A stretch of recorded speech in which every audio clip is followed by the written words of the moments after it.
baca berulang-ulang di Lukas 15 ini ada 3 perumpamaan yang tiga-tiganya itu menggambarkan kasih Tuhan.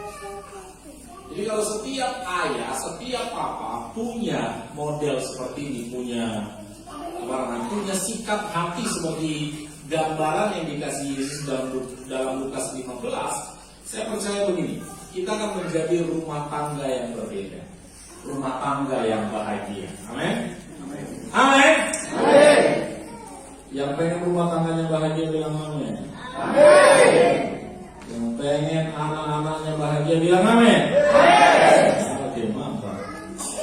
Cuman kadang-kadang pengennya doang, tapi mempraktekkannya itu yang susah ya. Jadi karena gini, jarang ya sama-sama bahagia. Saya ulang sekali, jarang semua bisa sama-sama bahagia.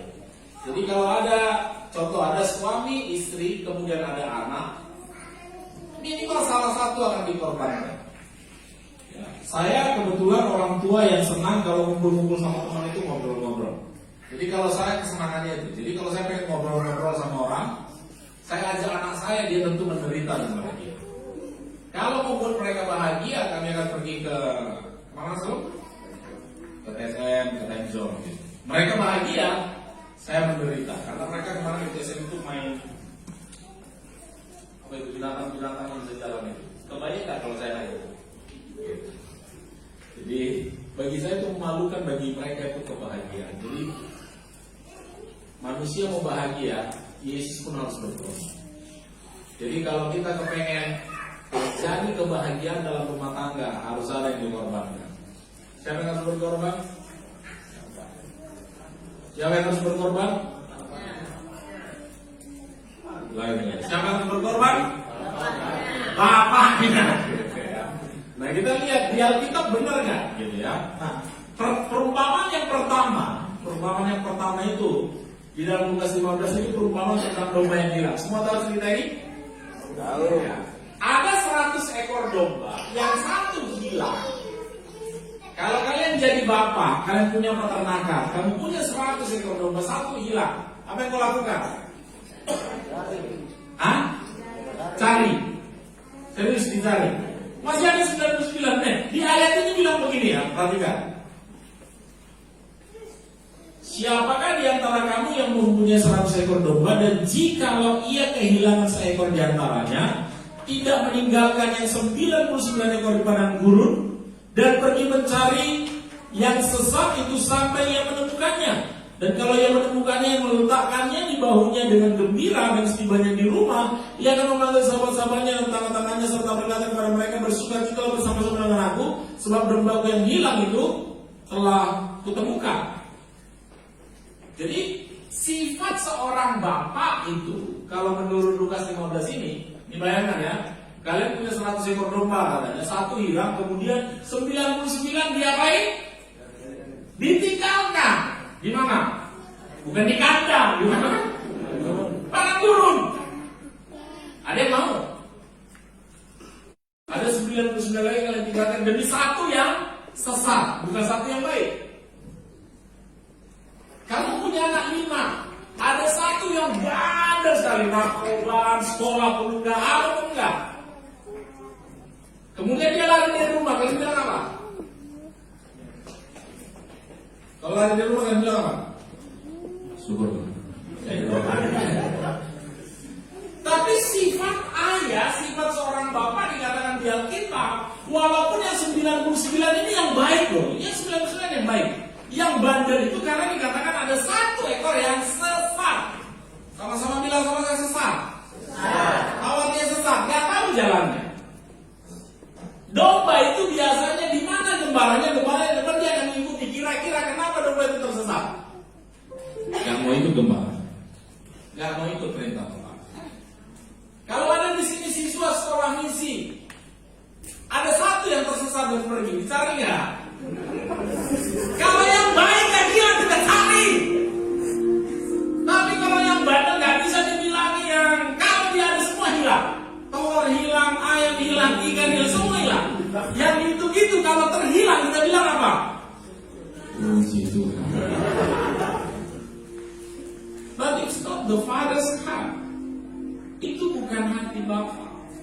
Yesus meninggalkan yang baik dan cari yang sesat. Karena Yesus mikirnya gini, yang baik itu tahu dia bagaimana, tapi yang sesat itu bisa mati.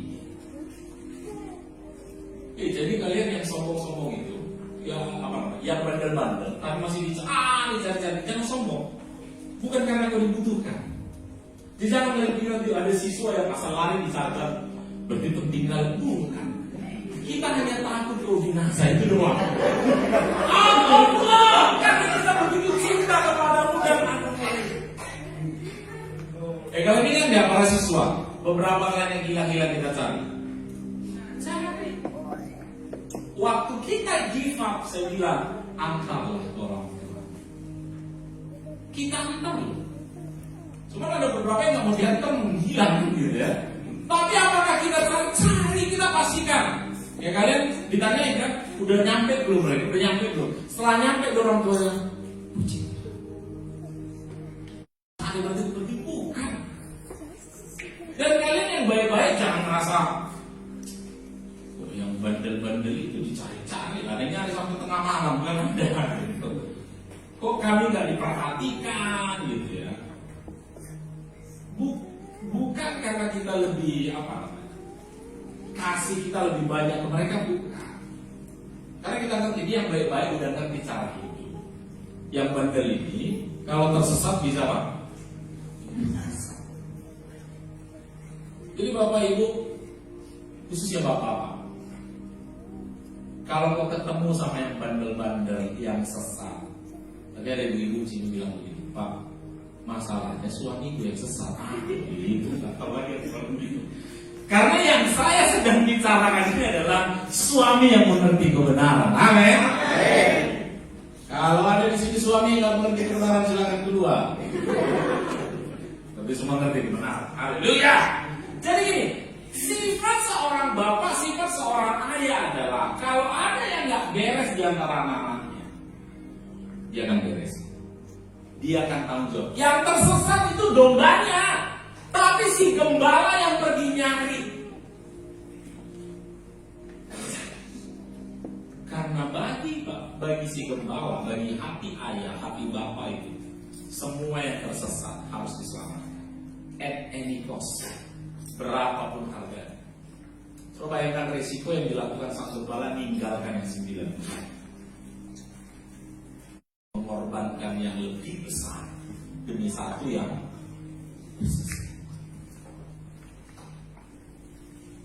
Saya hanya mau bilang sama kalian gini, gak usah lagi lari-lari tersesat. Karena kemana pun kau lari, dikejar Tuhan.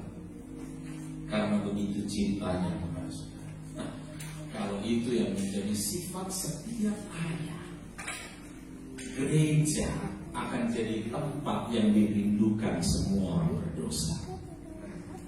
Satu kali di gereja seperti ini, beribadah, pas lagi khotbah kayak begini, tiba-tiba ada yang lupa matikan dering handphonenya, bunyinya keras sekali gitu ya.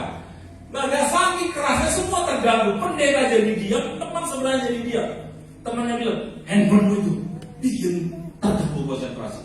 Yang belakang marahin dia, samping kiri marahin dia, samping kanan marahin dia, yang depan marahin dia. Pendeta pun bilang, hei iblis, handphonemu itu kau mengganggu kemuliaan Tuhan. Pulang gereja, orang bukan nyalain dia, handphonemu itu kamu gak ngerti di rumah Tuhan. Akhirnya dia kecewa dan dia bilang, saya cuma karena bertemu semua orang yang begini saya. Saking stresnya dia malah pergi dia ke bar. Nih, kira-kira minum apa? Gak mungkin minum Coca-Cola atau jus jeruk. Kalian yang pernah ke bar, emang ada jus jeruk di sini? Ada? Hah? Gak ada kan? Tahu kalian kan?